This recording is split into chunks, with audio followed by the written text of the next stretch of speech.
5.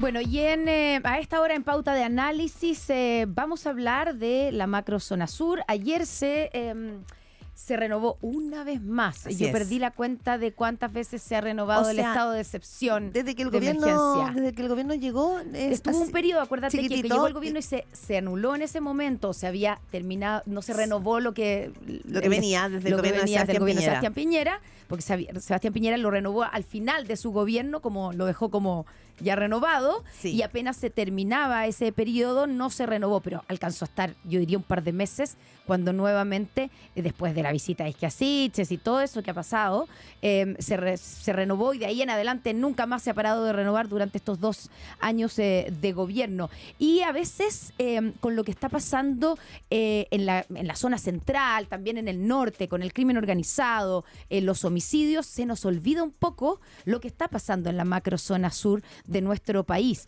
donde da la impresión de que como que ha bajado el nivel de violencia y el nivel de ataque. O sea, los datos que entregaba, por lo menos a fines del año pasado el gobierno, fines de noviembre, diciembre, era que sí, que habían bajado las cifras, pero que aún así se descartaba retirar el estado de excepción en la macrozona sur, porque eso ha funcionado. Pero de eso y profundizar en lo que allí ha pasado, dando una mirada un poquito más panorámica respecto de cómo se ha administrado una situación que a todas luces ha sido como una zona roja en nuestro mapa, es que tenemos a Pablo Urquizar, ex coordinador nacional de seguridad de la macrozona sur, y también, ¿no es cierto?, que ha estado a cargo y académico de la Universidad San Sebastián, pues sacó un libro justamente revisando este tema. Radiografía de la violencia y el terrorismo en la macrozona sur, problemas y desafíos actuales. Pablo, ¿cómo está? Muy buenos días.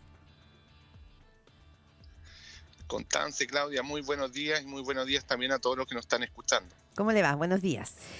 Pablo, decíamos, y comencemos como por lo más actual, para después entrar e introducirnos en la radiografía que hace en el libro, ¿cierto?, de lo que está pasando y de lo que ha pasado en la macrozona sur.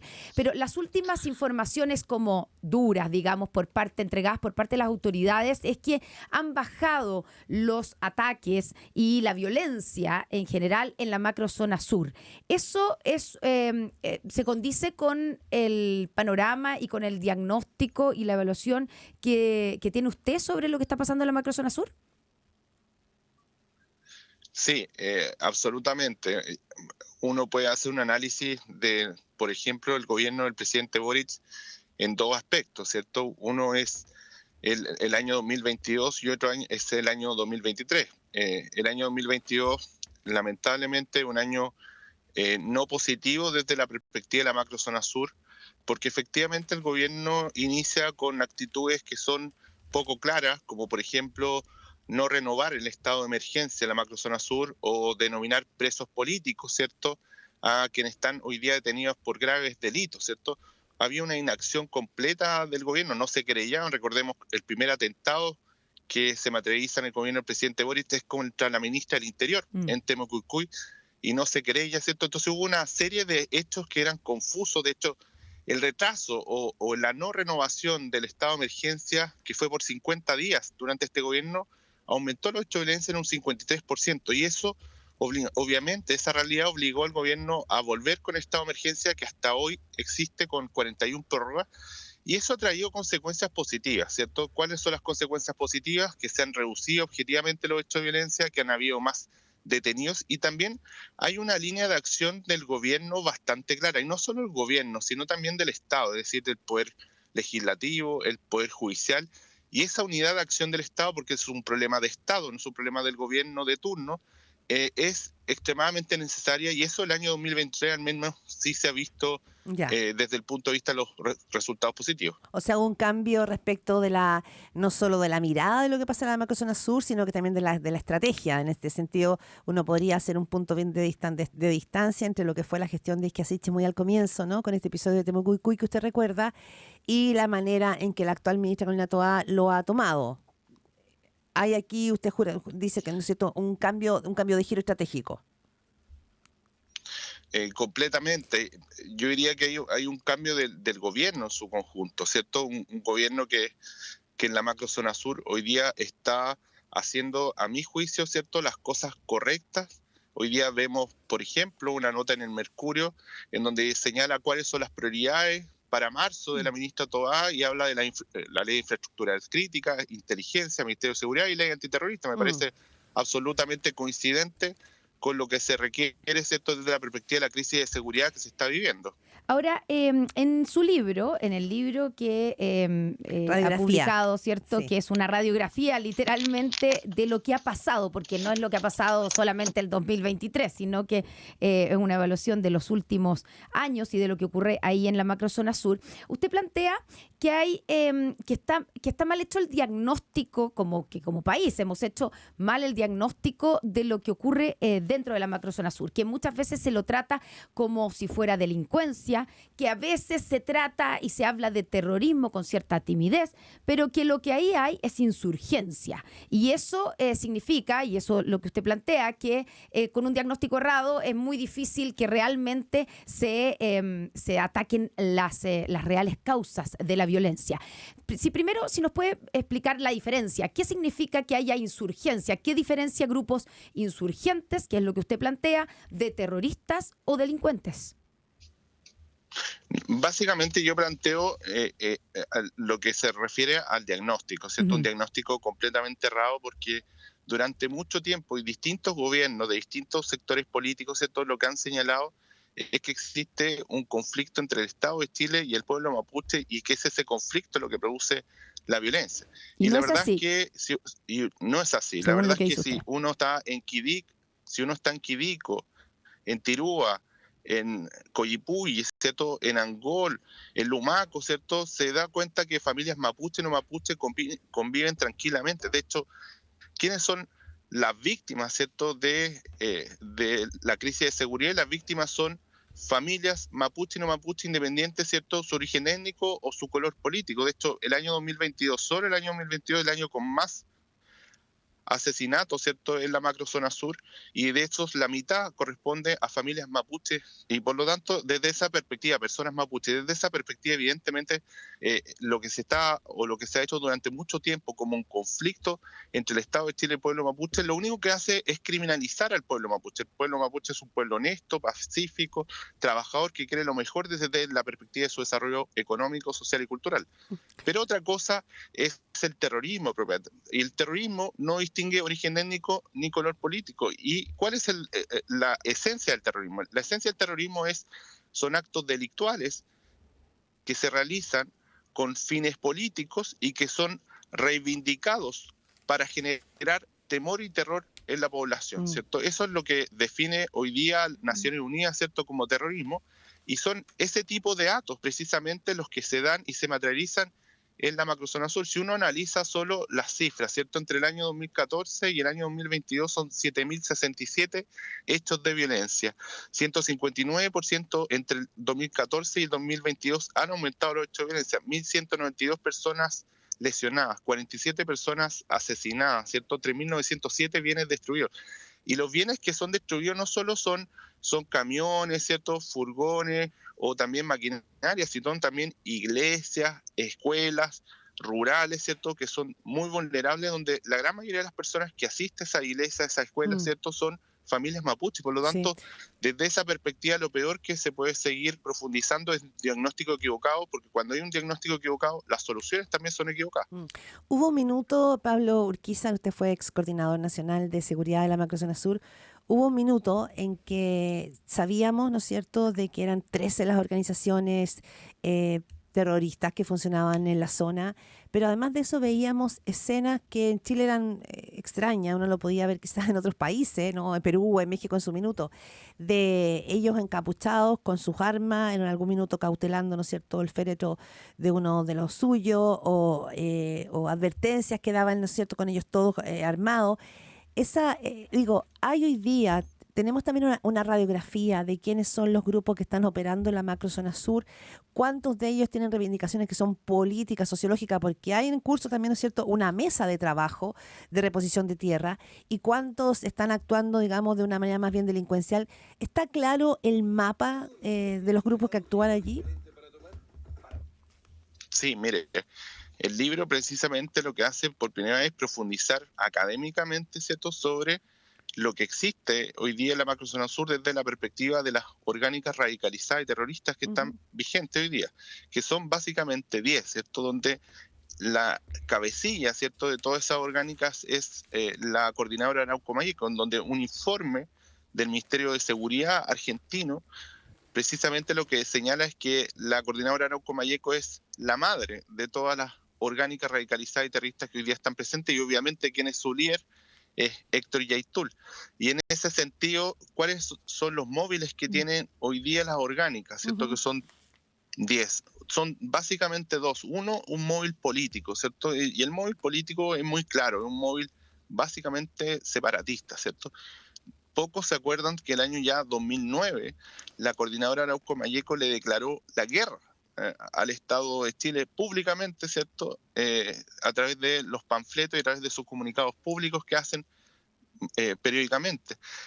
Su fin es precisamente lo que es el Estado-Nación mapuche, es decir, lo que la ministra Siches hablaba del Gualmapu, ¿cierto? Es decir, un Estado distinto al Estado de Chile, donde básicamente ocupa un territorio que es el Gulu Mapu y el Puel Mapu, que es la parte de Chile y la parte de Argentina propiamente tal, y por lo tanto un problema que no solo es desde la perspectiva del Estado de Chile, sino también desde la perspectiva del Estado argentino. Si piensen solo una cosa, la primera entrevista que da la vicepresidenta argentina, Victoria Villarroel, a un medio en Chile, lo primero que precisa y que le preocupa es la crisis de seguridad que se está viviendo en la Araucanía, porque eso rebota, ¿cierto? Tiene como consecuencias también en la Argentina y por lo tanto desde esa perspectiva obviamente la máxima preocupación. Pero ¿cuál otra preocupación existe desde el punto de vista de los móviles? Que los móviles que tienes es el control territorial, y el control territorial es lo mismo que quieren Jalisco Nueva Generación, el Tren de Aragua, ¿cierto?, el cartel de Sinaloa, donde se desplace el Estado de Derecho y se imponga el Estado, ¿cierto?, de la ley del más fuerte, ¿cierto?, la dictadura del terrorismo, la dictadura del narcotráfico, porque es el narcotráfico también, el crimen organizado, el que se entremezcla también con el terrorismo y empieza a financiarlo y también empieza a utilizar las legítimas demandas del pueblo mapuche para efectos de instrumentalizarlo y obtener sus objetivos lucrativos. Y por lo tanto es una mezcla, ¿cierto?, entre terrorismo y crimen organizado, lo que estamos viendo hoy día precisamente en la macrozona sur, y por lo tanto es una estrategia integral que aborde, ¿cierto?, los Las dos distintos frentes. aspectos y desde las distintas aristas. Pablo, pero usted dice que de los 10 grupos, ¿cierto? La madre o el padre, digamos, es el LACAM. Pero LACAM, bueno, tenemos a su líder que está preso. Hay varios de sus líderes que están siendo investigados, que están también detenidos. Y da la impresión que han aparecido otros grupos que han sido más agresivos, de hecho, y que abandonan, por lo menos en la retórica como de la CAM tenía igual una retórica más que tenía que ver con reivindicaciones territoriales, con las reivindicaciones de algún momento del pueblo mapuche o de alguna parte del pueblo mapuche. Hay diferencia estoy pensando en Resistencia Mapuche Lafkenche, digamos, en esas nuevas organizaciones, que da la impresión que son nuevas. Hay diferencias, son más agresivas, tienen otros móviles que la CAM, que nos parece algo más conocido, ¿o no? Y controlado, sí, pareciera la CAM ser. Tiene un móvil esencialmente, la CAM tiene un móvil esencialmente político, ¿ya? En cambio existen otras organizaciones que se escinden de la CAM, que son también camadas más jóvenes, ¿cierto?, de ex militantes de la coordinadora Arauco Mayeco que no están de acuerdo con los postulados de Héctor Yaitul, por ejemplo la Huaychana Ucamapu o la misma Resistencia Mapuche Lafkenche, y empiezan con otros objetivos políticos. Si la CAM tenía por objetivos políticos todo lo que decía relación, por ejemplo, con el capitalismo en la macrozona sur, la Huaychana Ucamapu empieza también con otros móviles como por ejemplo la iglesia, ¿cierto?, la enseñanza de la iglesia y la enseñanza también en las escuelas rurales, por eso también queman y destruyen escuelas rurales. Y también existen otras orgánicas, como usted bien lo decía, la Resistencia Mapuche Lafkenche o la Resistencia Mapuche Mayeco, que está en Temucuicui, en donde se empieza a instrumentalizar esa causa, pero para efectos de esconder los móviles lucrativos, propiamente tal, que es esencialmente, por ejemplo, en Temucuicui, el narcotráfico y en el caso de la resistencia mapuche lafkenche, el robo de madera con el crimen organizado que está instalado hoy. Ya, pero entonces ahí hay una cierta, podríamos establecer una diferencia con que estos grupos, como en lo que usted describe, es que en el fondo tienen... utilizan la causa mapuche para esconder otros fines y que en el caso de, por ejemplo, hay unos que tienen que ver con el narcotráfico, que podrían ser los que están en Temucuicui, ¿cierto? Otros con el robo de madera. Da la impresión que la CAM era netamente político y por lo tanto había una forma de enfrentar a la CAM que no sirve o que no serviría para enfrentar a estos otros grupos que tienen que ver más con crimen organizado que con causa mapuche, parece, ¿o no? No, yo creo que todos los grupos tienen un móvil político, ¿ya? Lo que pasa es que se ha mezclado y se ha incorporado también las formas de financiamiento distintas para efectos de poder alcanzar ese móvil político, ¿cierto? Como puede ser el crimen organizado a través del robo de madera o también el narcotráfico, pero la esencia, ¿cierto?, del móvil político existe en las 10 orgánicas, por eso es terrorismo propiamente tal. Y cuando uno estudia, ¿cierto?, y analiza el fenómeno terrorista, el fenómeno terrorista se distingue del crimen organizado porque el fenómeno terrorista lo que busca, ¿cierto?, es un fin político propiamente tal. Y por lo tanto, por ejemplo, la ETA en España, ¿cierto?, era la liberación nacional del País Vasco, propiamente tal, tanto francés como español. En el caso, ¿cierto?, nuestro también es desde la perspectiva, ¿cierto?, del Estado-Nación mapuche, por lo que se persigue, ¿cierto? Sí. Y por lo tanto, en el crimen organizado, en cambio, es un móvil lucrativo. Por eso que el Tren de Aragua, Jalisco Nueva Generación o el cartel de Sinaloa lo que buscan, ¿cierto?, es dinero, o sea, claro. Al final. Pero usted hace lo más Pablo, desapercibido posible. Sí, ¿Sí? Y el tiempo vuela, pero usted hace un punto que me parece interesante de aclarar, sobre todo en estos días donde la amenaza de crimen organizado en Chile está sumamente presente y donde lo que vemos es que el Tren de Aragua no es solamente una organización criminal que opera en Ecuador o en las cárceles, sino que ha venido bajando. Hacer ese vínculo entre ese tipo de organizaciones, Jalisco Nueva Generación, Tren de Aragua, con los grupos de terroristas mapuche, sí tienen similitudes realmente, además del control territorial, que es como finalmente operan estas organizaciones. ¿Tienen alguna relación? O algún tipo de relación, porque pareciera ser cosas súper distintas, o quizás no sé. Sí, mire, tiene la diferencia y la similitud. La diferencia es el móvil, ¿cierto? Es el móvil político de lo que está presente en la macrozona sur, que lo hace con características de terrorismo y no fenómeno de crimen organizado. Pero Sinaloa no tiene ningún móvil político, ni Tren de Aragua, no tiene ningún móvil político que sepamos. Por eso esa es la diferencia. Esa es la diferencia. Yeah. La diferencia es que en el caso del sur tiene un móvil político y eso lo transforma en terrorismo, probablemente. A diferencia, ¿cierto?, de lo que es Tren de Aragua, Jalisco Nueva Generación, ¿cierto?, que tiene un móvil lucrativo propiamente tal. Pero tienen, ¿cierto?, en común el control territorial. Y el control territorial es desplazar al Estado de Derecho, ¿cierto? Y cuando se desplaza al Estado de Derecho se afectan dos valores fundamentados de cualquier Estado democrático, ¿cierto? El primero, los derechos humanos, porque los derechos humanos en la macrozona sur no solo hay una crisis de seguridad, sino también hay una crisis de derechos humanos, ¿cierto?, que son vulnerados permanentemente. Y en segundo lugar, la democracia. Jamás se puede utilizar la violencia como método de acción política para alcanzar, ¿cierto?, esos fines, ya sea lucrativos o esos fines políticos que persiguen, en el caso de la macrozona sur, la orgánica radicalizada y terrorista. Ya, y se nos va el tiempo, pero para terminar, con ese escenario y con ese diagnóstico, entonces, la respuesta o la forma en que se está enfrentando el problema, porque las cifras muestran que han disminuido los hechos de violencia, por lo tanto uno podría decir, bueno, entonces está en la línea correcta, o el hecho de tener a los militares en la zona también ha ayudado a bajar el nivel de violencia, la cantidad de ataques. Pero la descripción que hace usted en el libro es que en el fondo, al haber un diagnóstico errado, no se están tomando las verdaderas medidas para atacar a estos grupos. Entonces, ¿cómo estamos? ¿Estamos mal o bien en el ataque o en la forma de enfrentar a estos grupos en la macrozona sur? Si usted analiza desde el año 1997 hasta el 2023, estamos mal, muy mal, porque el diagnóstico ha sido completamente equivocado. Si usted analiza solo el año 2023, me parece que estamos bien, ¿cierto? Porque hay una unidad de acción del Estado. Hay un diagnóstico que se está asimilando cada vez más a lo que está pasando realmente y por lo tanto La pregunta es si el 2024 y los años que siguen, porque esto no es un problema que se va a solucionar en un gobierno específico, sino que requiere una altura de miras con una perspectiva de Estado. La pregunta es si en los años que vienen, ¿cierto?, esto se va a mantener, y yo espero que eso sí se haga, ¿cierto?, y que esto no dependa del color político del gobierno, sino que como un asunto de Estado, y con esa mirada de izquierda a derecha, ¿cierto?, se pueda enfrentar esa crisis de seguridad y esa crisis de derechos humanos que se está viviendo en la macrozona sur. O sea, da la impresión que este gobierno, el gobierno de Gabriel Boric, fue el que entendió cómo había que enfrentar la situación de la macrozona sur.